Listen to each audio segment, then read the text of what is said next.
পাকিস্তানের নির্বাচনের আগেই পিওকে নিয়ে আন্তর্জাতিক স্তরে রীতিমতো ঝড় তুলল ভারত। আজকে রাষ্ট্রসংঘে নজিরবিহীন বাকযুদ্ধে জড়িয়ে পড়ল ভারত ও পাকিস্তান।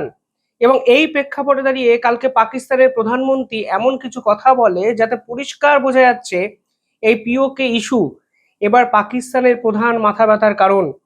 এবং এবছর পাকিস্তান নির্বাচনে এই পিওকে ইস্যু নিঃসন্দেহে গুরুত্বপূর্ণ প্রভাব ফেলতে চলেছে।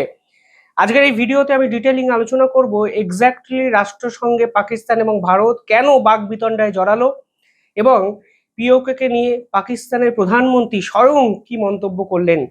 সব মিলিয়ে একটা জিনিস পরিষ্কার হয়ে যাচ্ছে, ভারত পাকিস্তানের এই সীমান্তের লড়াই এখন অনেক বেশি ডিপ্লোম্যাটিক ওয়ারে কিন্তু পরিণত হয়েছে এবং সেখানে নিঃসন্দেহে পাকিস্তানকে বলে বলে গোল দিচ্ছে ভারত। পিওকেতে বর্তমান অবস্থাটা একটু বোঝার চেষ্টা করুন। প্রায় 60 থেকে 80 হাজার মানুষ পিওকেতে রাওয়ালকোটে আন্দোলন করছেন এবং সেই আন্দোলন যাদের নেতৃত্বে হচ্ছে তারা সরাসরি ভারতের সাহায্য চেয়েছে। তারা পরিষ্কার বলেছে এলওসি খুলে দেওয়া হোক, আমরা ইন্টারন্যাশনাল বর্ডার লাইনের দিকে এগোচ্ছি এবং ভারত যেন আমাদেরকে সহায়তা করে। এই অবস্থায় পাকিস্তান সেনা পিওকের এই সাধারণ মানুষের উপর নির্বিচারে গুলি চালায়, ফলে সেই আন্দোলন আরো চরম পর্যায়ে পৌঁছে যায়। আসিম মুনিরের সেনারা ভেবেছিল যে গুলি চালালে হয়তো আন্দোলনকে থিতিয়ে দিতে পারবে, কিন্তু বাস্তবে এর উল্টো রিয়াকশন হয় ব্যাটেল ফিল্ডে। পাকিস্তানের সাধারণ মানুষ এখন বুঝতে পারছে যে ভারতের কাশ্মীরিরা আগের থেকে অনেক বেশি সচ্ছল এবং তাদের জন্য সরকার যেভাবে এগিয়ে এসছে পাকিস্তানের পিওকের জন্য পাকিস্তান সরকার সেভাবে এগিয়ে আসেনি। অর্থাৎ আমাদের কাশ্মীরে, ভারতের কাশ্মীরে ট্যুরিজম সেক্টর এখন যেভাবে এগিয়ে এসছে, যেভাবে অর্থনৈতিক সমৃদ্ধি কাশ্মীরে বিভিন্ন ক্ষেত্রে হচ্ছে, তা কাশ্মীরিরাই কিন্তু এগুলো ভোগ করতে পারছেন। কিন্তু পাকিস্তানের যারা অংশে পিওকের সাধারণ মানুষ আছেন তারা বুঝতে পারছেন স্বাধীনতার পর থেকে শুধুমাত্র পাকিস্তানের এই পিওকে সাধারণ মানুষের সঙ্গে চক্রান্ত করা হয়েছে এবং তারা পাকিস্তানের সঙ্গে যুক্ত হয়ে ভুল করেছেন। এই অবস্থায় তাদের উপর গুলি চালানো হয়। একগুচ্ছ দাবি যেগুলো পিওকে সাধারণ মানুষ আন্তর্জাতিক স্তরের সামনে, স্পেশালি আসিম মুনিরের সামনে রেখেছিল, তা কোনোটাই পূরণ করেনি পাকিস্তান সরকার। এই প্রেক্ষাপটে দাঁড়িয়ে পাকিস্তানে 27শে জুলাই থেকে 10ই আগস্টের মধ্যে নির্বাচন অনুষ্ঠিত হচ্ছে এবং এই নির্বাচনে পাকিস্তান সরকার আলটিমেটলি, বর্তমান সরকার ক্ষমতায় থাকবে কি থাকবে না তার প্রধান যে ইস্যু, সেই ইস্যুটি হয়ে যাচ্ছে, উত্তরটি হয়ে যাচ্ছে পিওকে। সেই প্রেক্ষাপটে দাঁড়িয়ে কালকে পাকিস্তানের প্রধানমন্ত্রী শাহবাজ শরীফ বলে ফেলেছেন যে তিনি যদি জেতেন তাহলে পিওকেতে তিনি প্রধানমন্ত্রী হবেন। দেখুন, পিওকেতে নির্দিষ্ট একটি অংশে এটার কিন্তু সংবিধানটি একটু আলাদা। পিওকে এবং বাকি পাকিস্তানের সংবিধানের মধ্যে একটা বৈপরীত্য দেখা যায়। এই নির্দিষ্ট অংশকে কেন্দ্রশাসিত অঞ্চল বলে ট্রিট করে পাকিস্তান সরকার এবং এখানে নির্দিষ্ট প্রধানমন্ত্রী থাকেন। যুগের পর যুগ পিওকে সাধারণ মানুষ বলেছেন যে এই অঞ্চলের মাথায় তিনিই বসবেন যিনি পিওকের বাসিন্দা। পিওকের সাধারণ মানুষের এই নির্বাচনে লড়ার মতো কোনো ক্ষমতা দেওয়া হয় না। ফলে পাকিস্তান সরকার কার্যত তাদের পাপেট কিছু লোকজনকে পিওকের মাথায় বসানোর জন্য তাদের সংবিধানটা এইভাবে সাজিয়েছে। এখন পিওকেতে যে আন্দোলন হচ্ছে সেই আন্দোলনের কেন্দ্রবিন্দুতে কিন্তু পাকিস্তানের এই পিওকের সংবিধান, যেখানে সাধারণ মানুষ বলছে তাদের প্রতিনিধি পাকিস্তানের পিওকের মাথায় থাকবে, কোনো নির্বাচিত সরকারের প্রতিনিধি কাকে বসালো তাদের কোনো যায় আসে না। সেই অবস্থায় শাহবাজ শরীফ ইচ্ছা প্রকাশ করেছেন তিনি যদি জেতেন, অর্থাৎ তার পার্টি যদি জেতে, পাকিস্তান মুসলিম লীগ যদি জেতে, তাহলে তিনি পিওকের প্রাইম মিনিস্টার হবেন। অর্থাৎ তিনি পিওকেটার কন্ট্রোল এবার নিতে চাইছেন এবং পিওকে সাধারণ মানুষকে ফের ফের ভিমড়ি খাওয়াতে চাইছেন এবং বোঝাতে চাইছেন, ভাই তোমার জন্য কেউ থাকুক না থাকুক, পাকিস্তানের প্রধানমন্ত্রী শাহবাজ শরীফ আছেন। কিন্তু পিওকে সাধারণ মানুষরা এতটা বোকা নন। যুগের পর যুগ এই পাকিস্তানের সাধারণ এই সকল মন্ত্রীরা, এই সকল সেনা প্রধানরা পিওকের মানুষকে কিন্তু ভুল বুঝিয়েছেন। শুধু তাই নয়, কিছুদিন আগে একটি স্টেটমেন্ট তারা দিয়েছিলেন, আপনারা হয়তো জানেন, যে পাকিস্তান সেনাবাহিনী এই আন্দোলনকে যখন জঙ্গিপনা বলেছিলেন তখন পিওকের এই নেতারাই বলেছিলেন যে আমাদেরকে জঙ্গি হিসাবে ব্যবহার করেছে আসিম মুনির, আমাদেরকে ভারতের বিপক্ষে কাজে লাগাতো এই পাকিস্তান সেনাবাহিনী। আজকে আমরা যখন আমাদের হকের জন্য আন্দোলন করছি তখন আমরা জঙ্গি হয়ে গেলাম।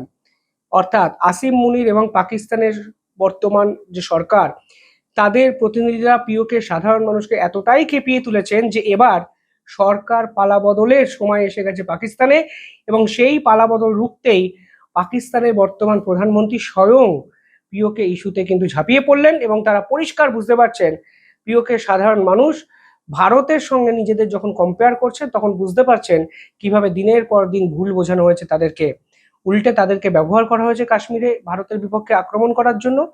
এখন তাদের দাবিও পূরণ করা হয়নি। আর এই প্রেক্ষাপটে দাঁড়িয়ে এই ইস্যুটাকে নিয়ে আন্তর্জাতিক স্তরে পৌঁছে গেল ভারত। রাষ্ট্রসংঘে আজকে অত্যন্ত গুরুত্বপূর্ণ বিষয় একটি ডিবেট অর্গানাইজ করা হয়েছিল। সেই ডিবেটের মূল বিষয়বস্তু ছিল এই ইন্টারন্যাশনাল বর্ডার রিলেটেড এই ইস্যুটি। সেই পার্টিকুলার ইস্যুটা নিয়ে ভারত ও পাকিস্তান আজকে নিজেদের মধ্যে কিন্তু সংঘর্ষে জড়িয়ে পড়লো, সংঘাতে জড়িয়ে পড়লো। ডিবেটের বিষয়বস্তু ছিল national resources governance, the foundation of piece, security and prosperity.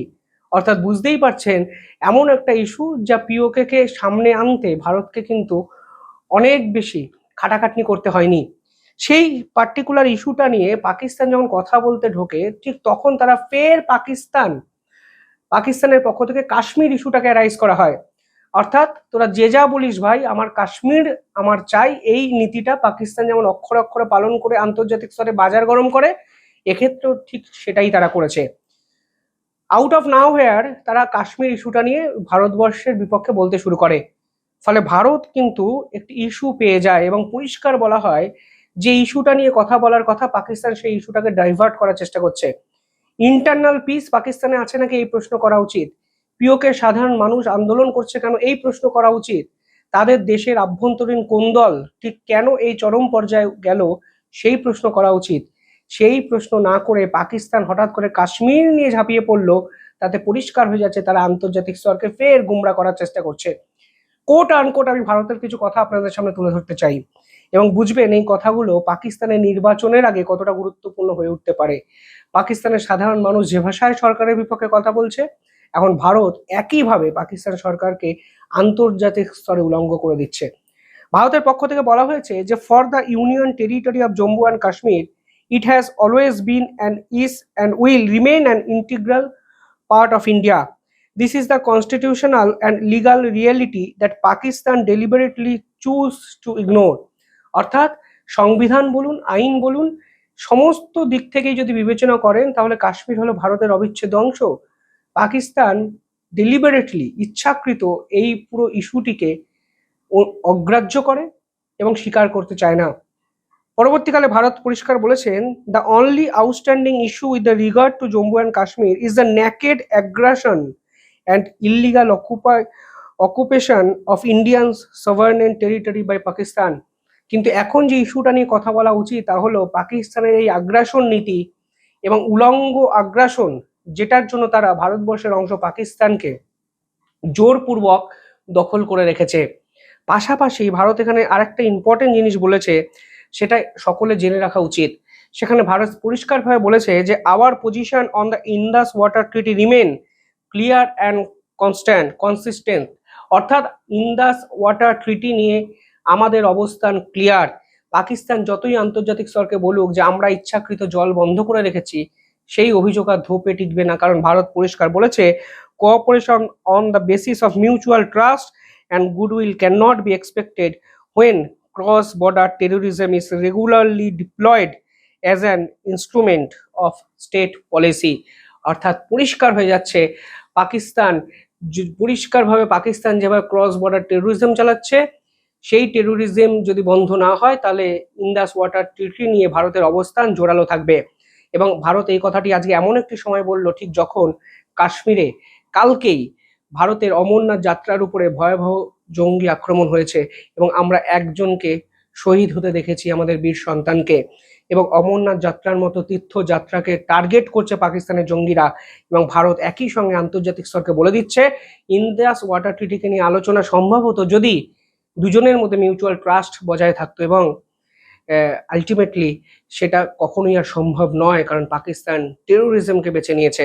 অর্থাৎ কালকের এই ঘটনার পর ফের পাকিস্তানকে আন্তর্জাতিক স্তরে উলঙ্গ করে দিল ভারত, এবং এর পাল্টা নেওয়া হবে কি হবে না সেই পুরো বিষয়টাও কিন্তু এখন ভারতের হাতে, তা কিন্তু আন্তর্জাতিক স্তরের সামনে বুঝিয়ে দিল।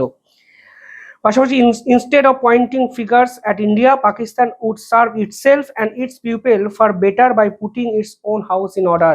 অর্থাৎ পাকিস্তানের নিজস্ব মানুষদের সেবা করা উচিত, তাদের কথা ভাবা উচিত। কথায় কথায় ভারতের দিকে আঙুল না তুলে পাকিস্তান যেন নিজের আভ্যন্তরীণ ইস্যুগুলোতে নজর দেয়, সেই চেষ্টা পাকিস্তান সরকারের করা উচিত, তা ভারতের পক্ষ থেকে বলা হয়েছে। অর্থাৎ ভারত স্পষ্ট বুঝিয়ে দিয়েছে এই মুহূর্তে পাকিস্তানের আভ্যন্তরীণ দিক থেকে নজর ঘোরানোর জন্যই আন্তর্জাতিক স্তরে এসে কাশ্মীর নিয়ে কান্নাকাটি করছে পাকিস্তান। একই সঙ্গে বুঝিয়ে দেওয়া হয়েছে কালকের অমরনাথ যাত্রায় এই ধরনের জঙ্গি হামলার পর ভারত চুপ করে বসে থাকবে না।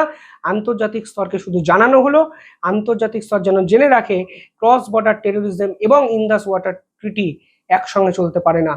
মিউচুয়াল ট্রাস্ট বজায় রাখা দরকার, গুডউইল বজায় রাখা দরকার, যা পাকিস্তানের নেই। ফলে সব মিলিয়ে ভারত পাকিস্তান সংঘাত রাষ্ট্রসংঘে চরম জায়গায় পৌঁছে গেল।